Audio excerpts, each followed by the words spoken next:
this week's Parsha Vayakhel, has a bunch of really cool different pieces, but what I want to talk about is something so iconic that it has even sparked Hollywood movies that topped the charts, right? So you go back to 1981.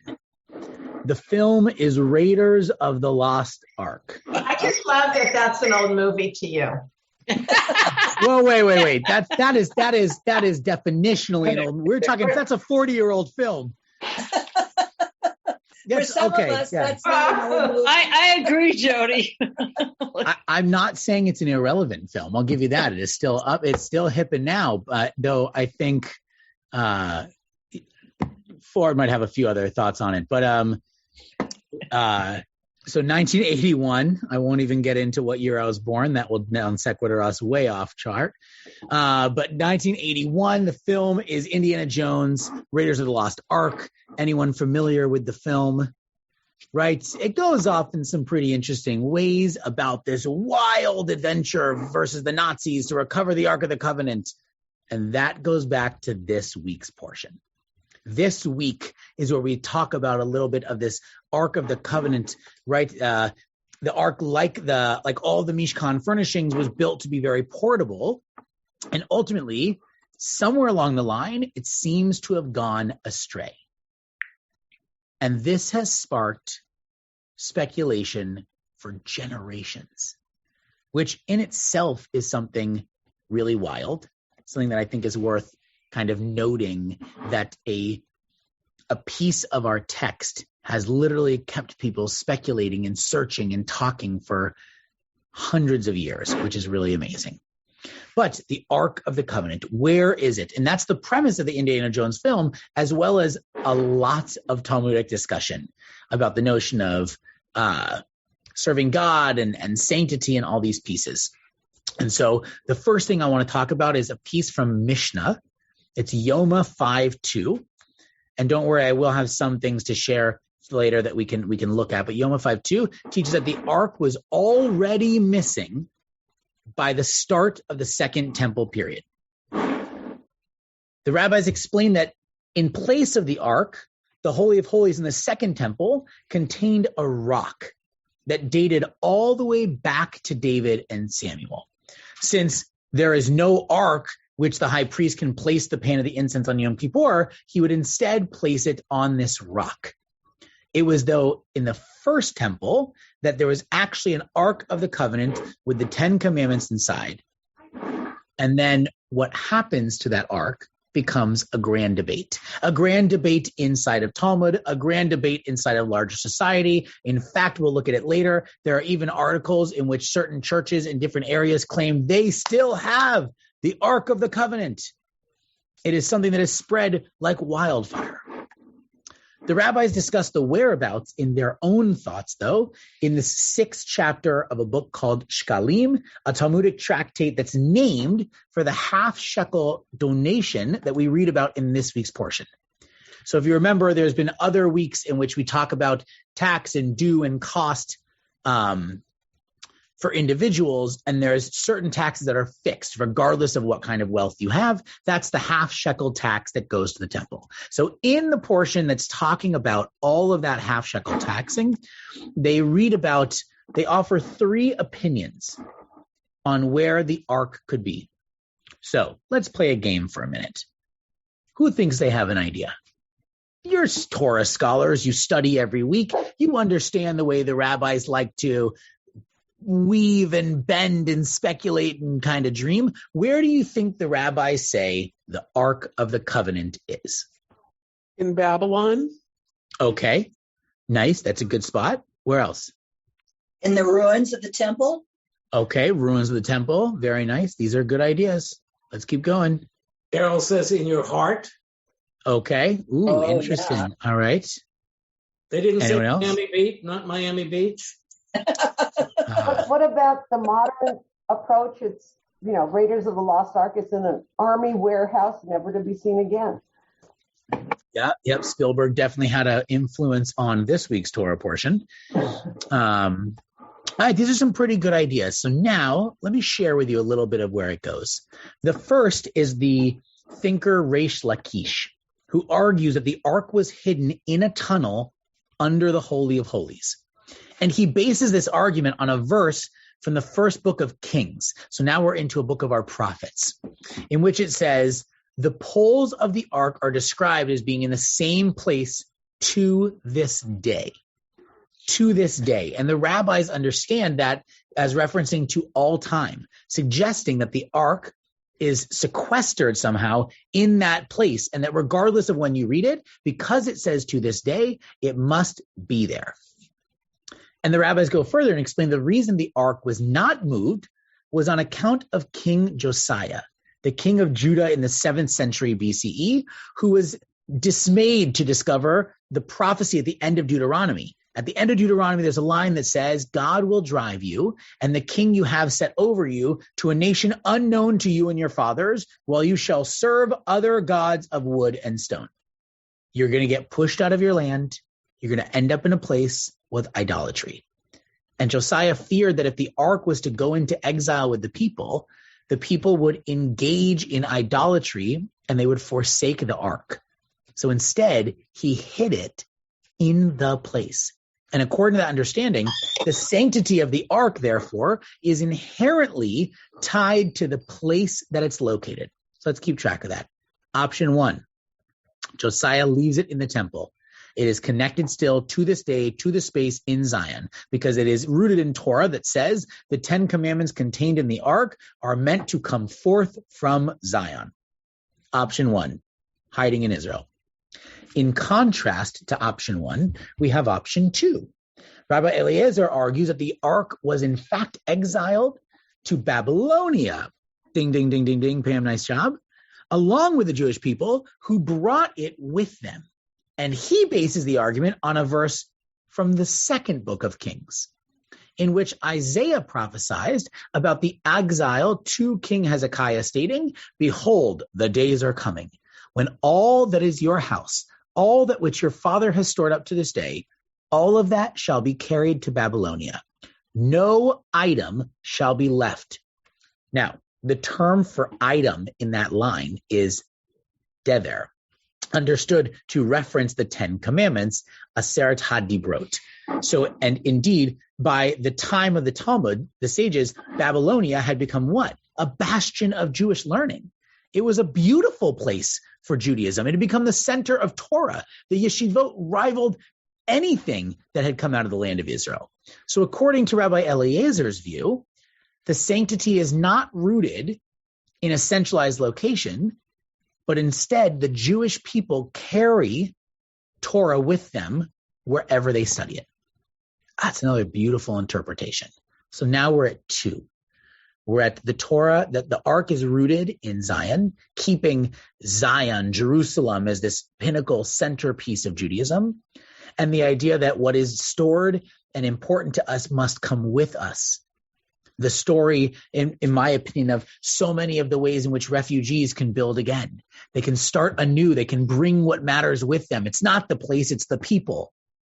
Are you guys ready for the third option? The third option about the whereabouts is contained in a piece of Mishnah on the same thing, Shkalim. So now we've jumped around a lot, reference. We've done a couple pieces of Talmud. We've looked at the different arguments here, and now in Mishnah. As a story about one of the priests who was once chopping wood for the altar in a side chamber of the temple, where he noticed that one of the paving stones, one of the stones, was slightly higher than the rest. This is a priest who is not an elevated priest. This is the priest who's cutting the wood. Okay, he's a priest intern, and he's off to the side, and he's chopping the wood, and he notices this, and he went to report the discovery to the fellow priest, but he had not yet finished speaking when suddenly his soul departed from him, and they knew for sure that this was where the ark was hidden. Interesting. The priest, the one who had been relegated to just manual labor or chopping wood, nothing elevated or special, was someone who, if you remember from other weeks of Torah, the priests are actually judged like sacrifices. Those with physical blemishes actually didn't do as holy of jobs. It's a questionable piece of Torah that we can dive into another day. But this is a person whose blemishes prevented him from engaging in the more glory-driven pieces of his job, like sacrifice worship. He instead worked in a chamber of the temple. It was basically a wood storage room where it was just put. And so perhaps this story is meant to teach that the holiness is not found in the Holy of Holies alone, but wherever we engage in divine service, even if that's just chopping wood on the peripheral. This too is Torah, since the wood for the altar was necessary to bring sacrifices and thus to draw people closer to God. Meaning, the third one, ding, ding, ding, was the ark is in our hearts. The ark is in the place in which we give intentionality and focus to what we're learning. This is really interesting here. We're at 3 options. Stayed in place, moved with the people, magical ark that appears when there's a divine and intense moment for you. Now, magical ark that appears in a divine intense moment might seem to some of you like a curveball from the first 2 options that are so logically driven about the history and notion of what happened to the ark. But that's where I want to push us one step further. Why are the rabbis willing to take such a leap in this moment? Why are they willing to go from 2 logical approaches to faith and what we can see and not see? Does it weaken their argument to do that? Maybe because there's no more temple. Okay, so because there's no more temple, they have to have a third option. Or maybe it's because they haven't seen the ark in a long time, so they need to create an option to connect to it. But that's still logic driven. My question is, what does it do to the rabbis' arguments for them to have 2 time-bound, history-focused arguments and 1 metaphysical, faith-filled approach? What does that do? Covers all the bases. Okay. Who thinks it weakens their first 2 arguments? Barry, I see you raised your hand for a second. I just want to check. Are you? Yeah. Yeah, George. There's no evidence for the first 2. The third one is faith, and all 3 widens the appeal of the story. It appeals to more people. Okay. Interesting. Okay. It seems to be in line too with the notion that's contained in the idea of no graven images. And it doesn't seem to be in conflict then with the notion that there might be an ark, an actual physical ark in one of these places. It's also in everybody's heart. Yeah, that's a good point. Susan.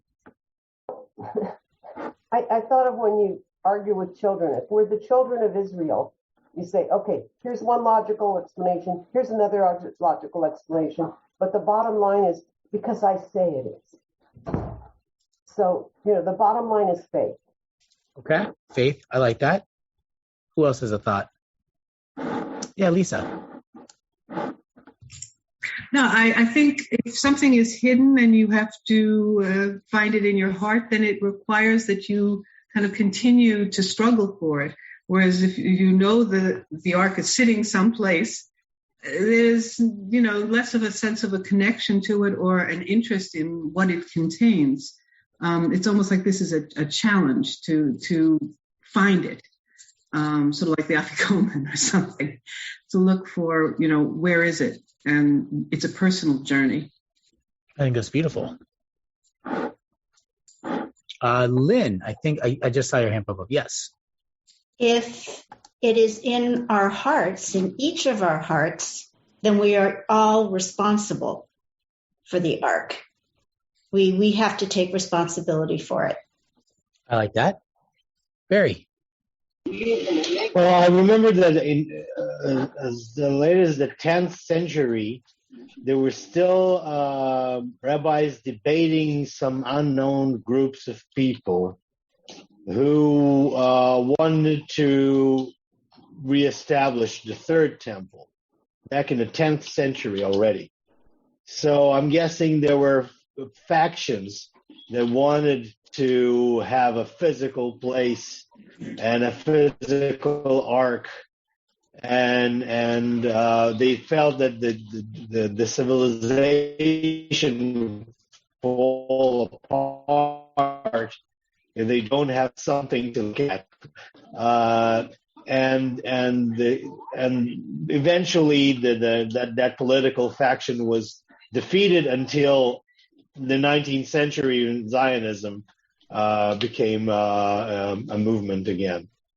But there was a strict notion that, you know, the physical temple would be a mystical thing that comes out of heaven, and nobody should attempt to reestablish Jewish sovereignty over the land of Israel or build a temple or anything like that. Yeah, that's the rabbis wanted the Jewish civilization to move into something else that is more, you know, like acoustic, more flexible, and yet. Thank you. David, I saw that you unmuted. Do you have something to share too? Rabbi, this is a little bit of a different approach, but, you know, we've spent so much time over the years learning about the specificity of how the ark was built and how God made sure that every detail was taken care of. But I've never heard as a discussion is, why is it missing? Is it conceivable that God said, Jews, you fetch all the time, you never really do what I want, I'm taking this away, and you don't deserve it?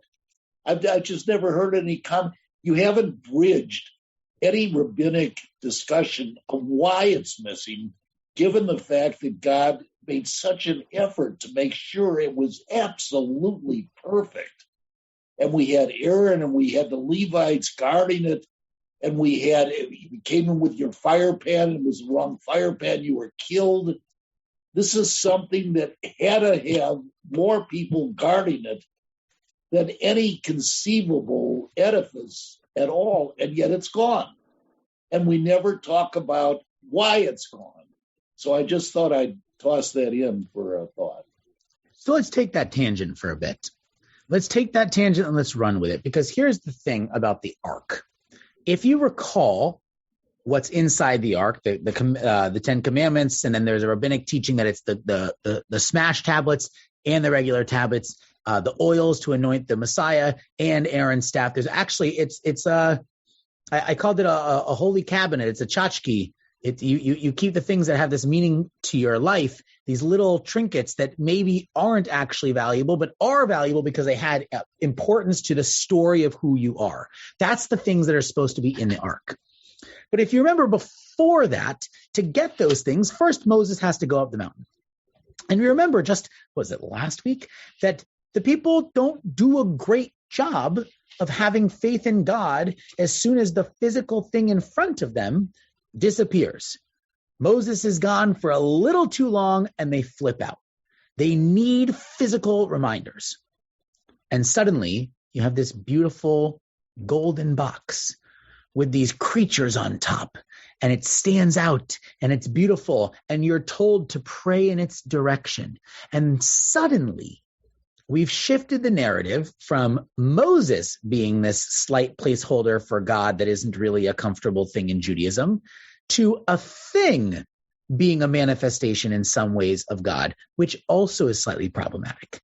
And so when I work with students, I often take a piece of paper and I draw a box and I put a circle inside. It looks like this. I draw a box and I put a dot in the middle for those of you listening. And I tell people that dot, anywhere inside the square, that's us. And the walls of the square are physical reality, the things that we can experience on this planet.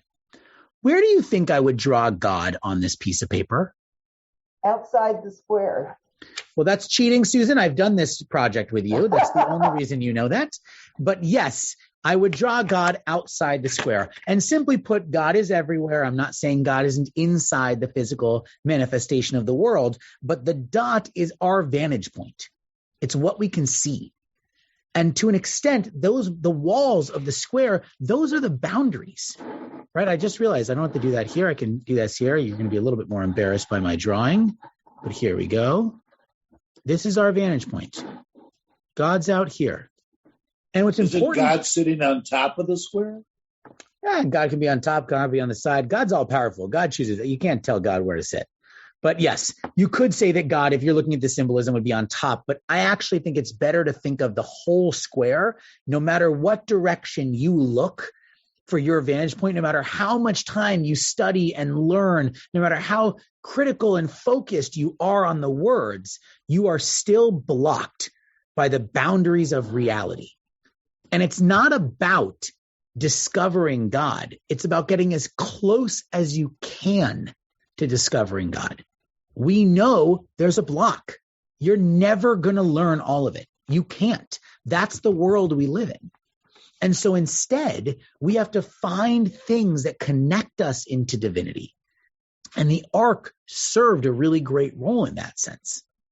But then it went missing.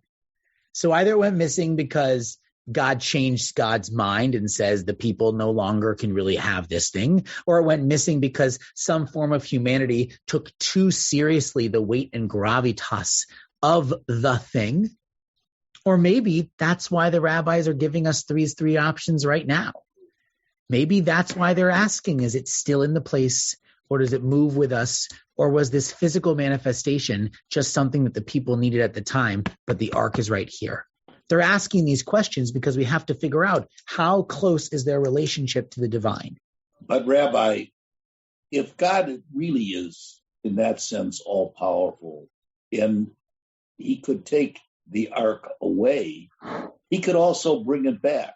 So if it's missing, doesn't that force you to conclude that God wants it missing, and we're just temporizing and trying to find a rationale that we're not so bad as we might be described? But God, he could deliver it tomorrow. He could be in the Palisade Shopping Center if God wanted it there. But he doesn't. Because if it was in the Palisades, what about the Jews everywhere else? And the rabbinic period is a time of diaspora with Jews everywhere around the world. And so the problem with the Ark in one place is, where does that leave the rest of us? But Bert, the Ark was in one place, and then it's gone. When the center of Judaism was Israel, which it no longer is. Pause that thought. I want to say, Jody's got her hand up, her digital hand up. I want to make sure that we can call on her to share. And I want to keep these thoughts. We're going to kind of flow back through all of them. Okay, if we're to believe, as we've been taught as Reconstructionists, we believe our Torah is just a book of stories that are there for us to figure out what is the meaning of this. Why are we given so much detail in building? Because we have to pay attention to the details of our life. It's what is the spirituality that we can apply today.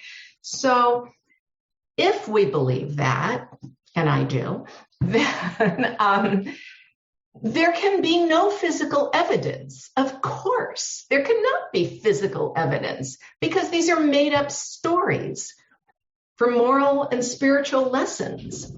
So that's what I think. In our hearts, that's what it's taught. I'm going with door number 3. Okay, you're going with door number 3. Now, I will remind you of something really important in real estate. It's good to have more than one door.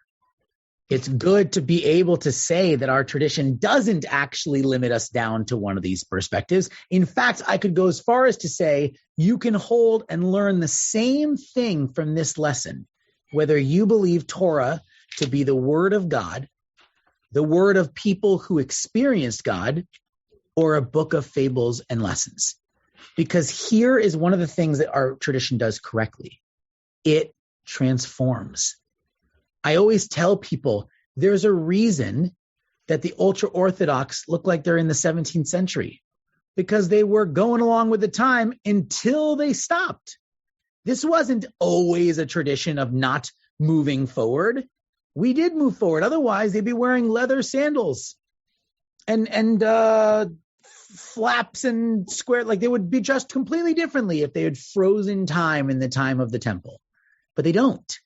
Talmud wouldn't exist if we did. None of our rabbinic teachings would exist because rabbis were the creation, as Bert started to say, of the next iteration of our cultic faith. Taking all the physical things and saying, you're B'Tselem Elohim, you're in the image of God. You have the mind and the soul to elevate and experience. We need to bridge all these moments of sacrificial worship, and we need to turn them into prayer, and we need to decentralize them so we can all have an individual experience with God. Story and fable, fact, secondhand account, it doesn't really matter in that sense if you're willing to recognize that the reason that we are here right now is because our tradition has always been willing to transform.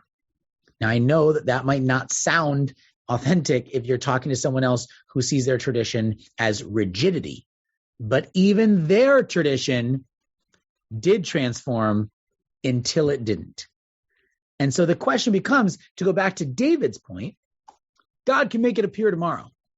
Could God solve hunger tomorrow? Could God take away all war tomorrow? We say at the end of our Kaddish every single week, God bring peace down to this earth. Can God do it? I think it has to shift the way we see the idea of an all-powerful God. I see an all-powerful God as a God who can sit in partnership with everyone at once. Because I don't know about the rest of you, but there's a limited amount of partners that I can have in a given moment.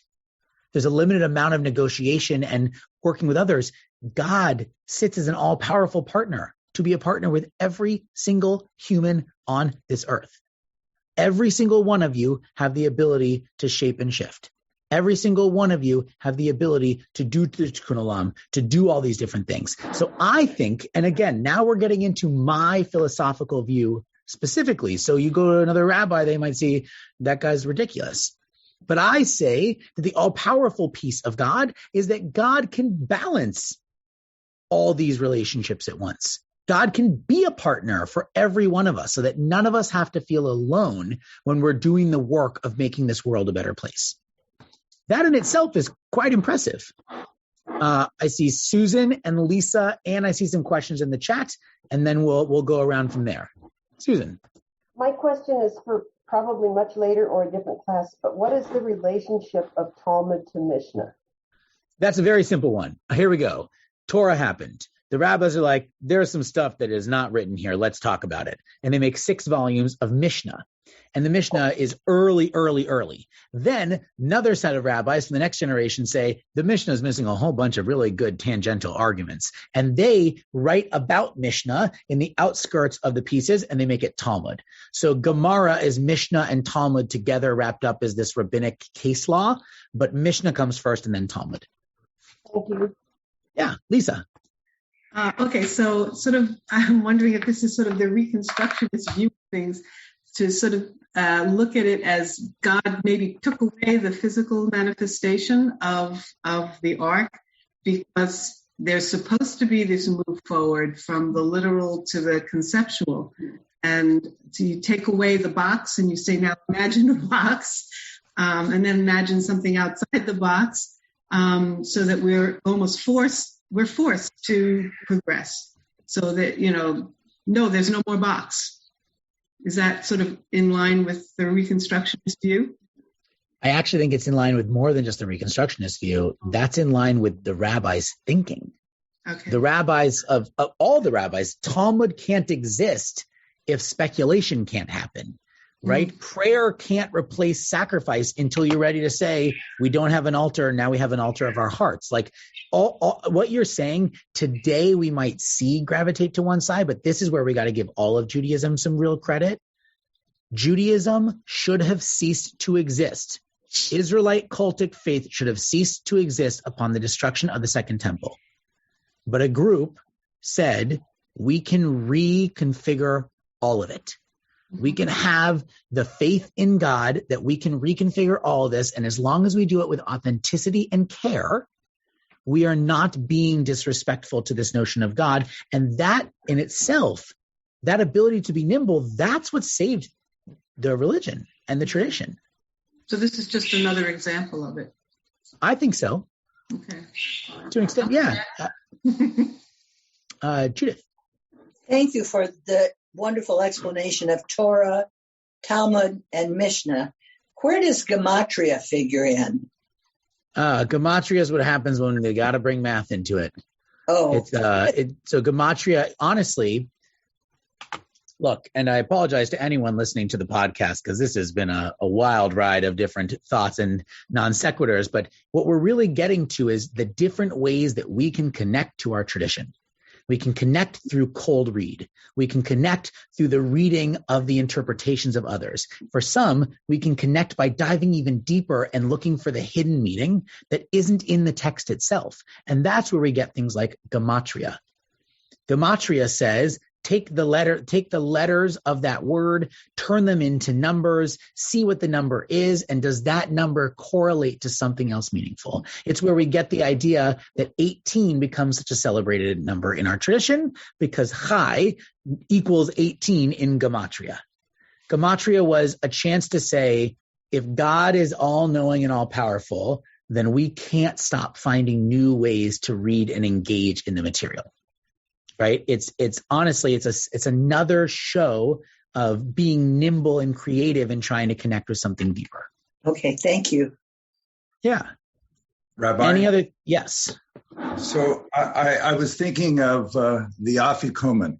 You know, when the kids want to look for the Afikomen, they start looking individually, they team up together, they ask questions, they tear the house apart, and then they find it.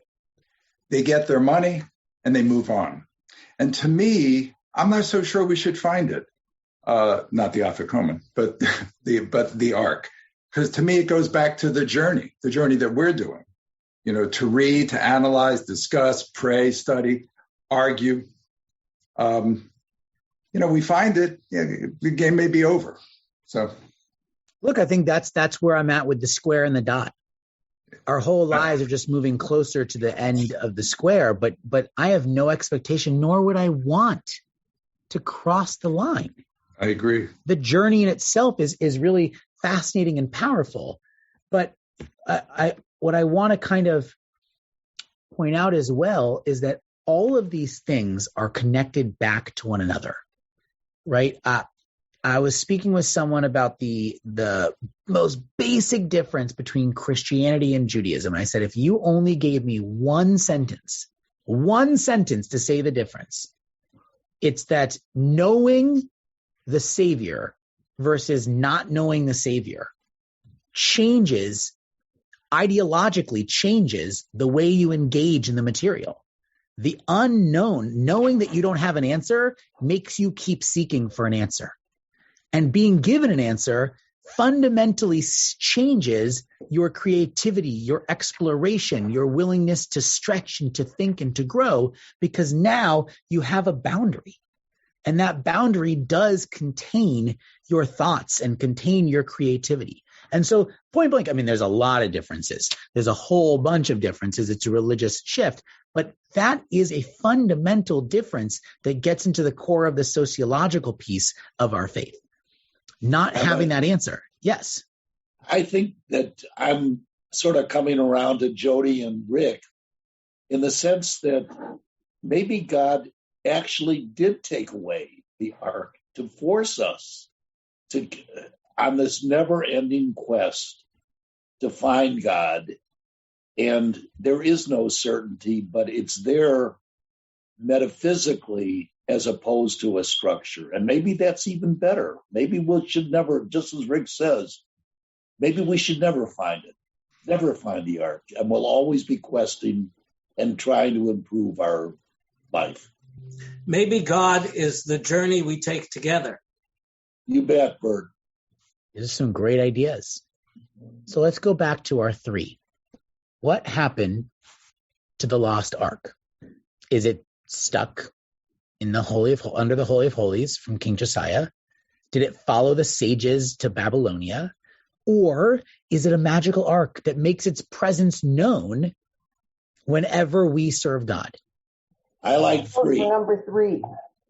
I love that you like it. What I'll say is we may never solve this mystery. We're not supposed to solve this mystery, but the mystery offers us a really, really important lesson in Torah. It gives us an ability to connect that I think if we didn't start with the tangible piece of where is the ark, we couldn't get to, which is Torah is a richness and a multivalence to it.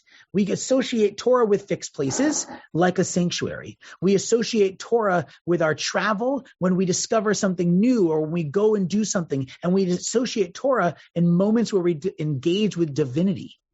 In moments where we do something so good that we know, we can feel it in our souls that we are doing something holy.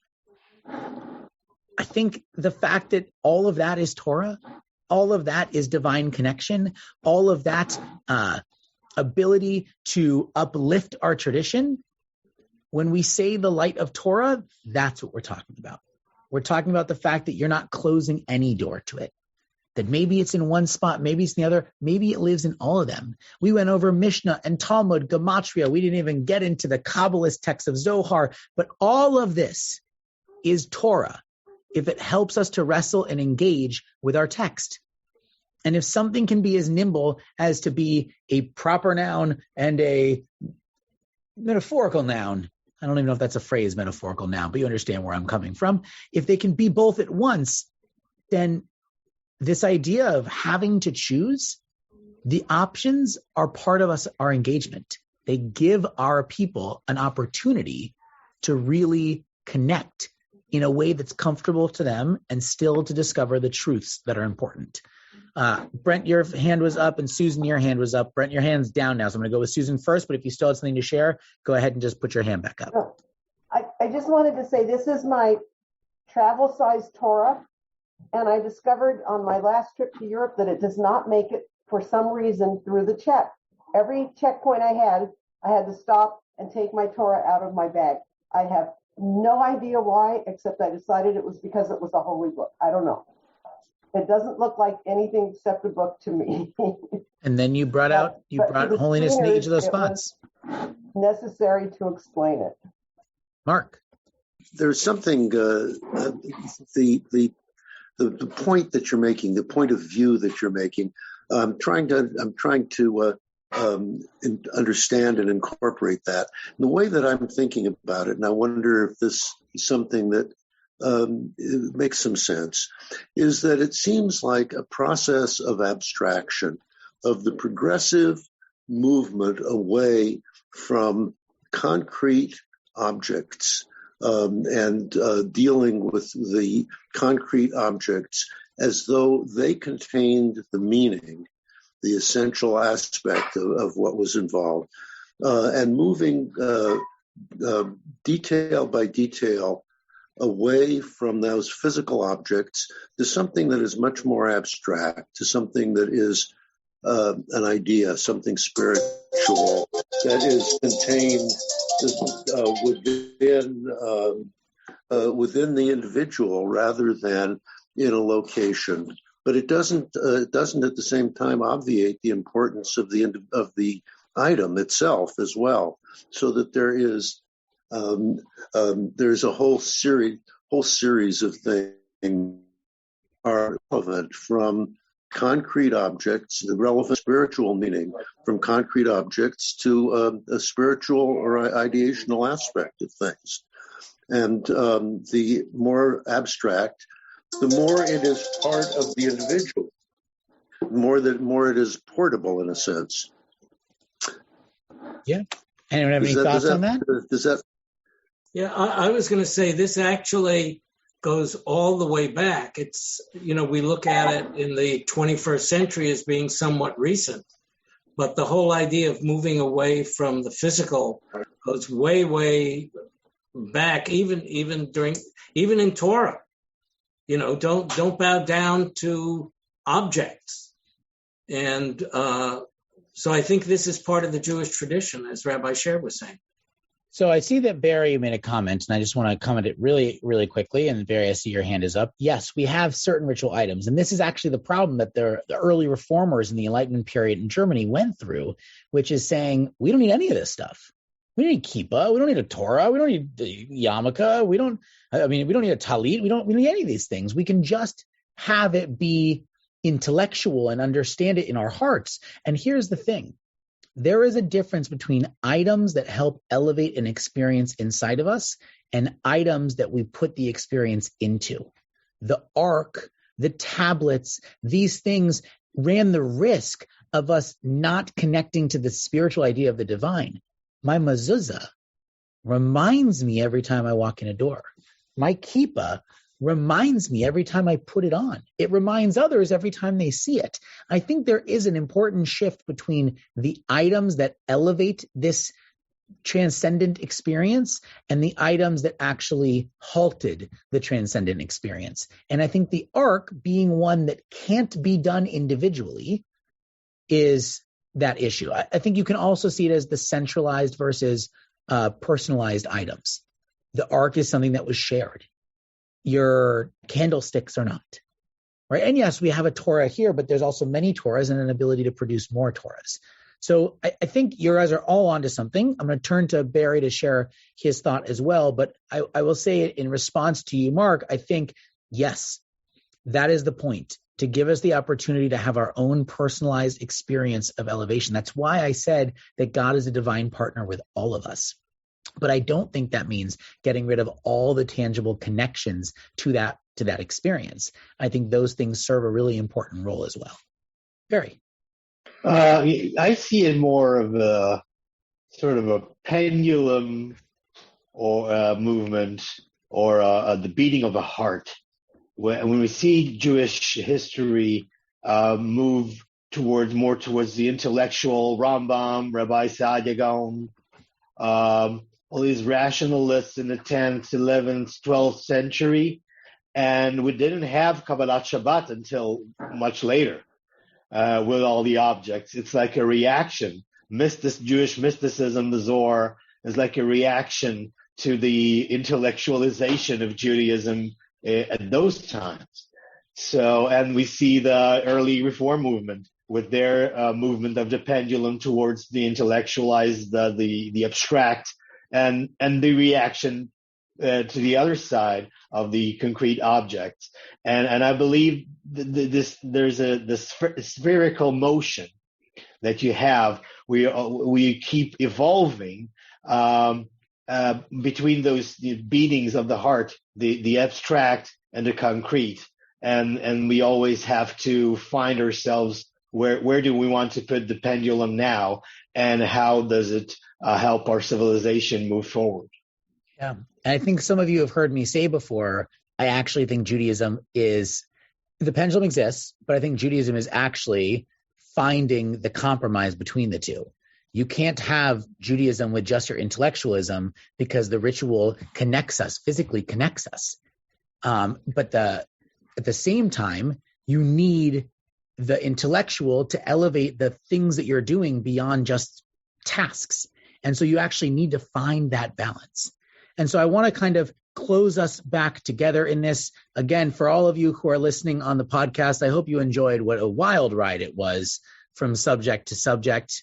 As I said before, rabbinic tangents are one of the most fun parts of text study, to see where the conversation flows. There is always more than one door.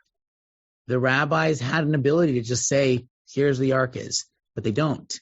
They play with it over a long period of time, giving us different opportunities and different ways to connect, because that's the essence of our tradition. You will go through different doors, you will find what fits for you, and then God, as this all-powerful being, will be there to be a partner for where you are in that experience. And the fact that all of us get a chance to have that partnership with the divine, that is something beautiful. That is something worth putting inside of the ark of our hearts. That is something worth celebrating. So thank you for riding this journey with me, for speculating, for showing Spielberg I don't think he had it right, for all of the above. And I hope you all have a Shabbat Shalom.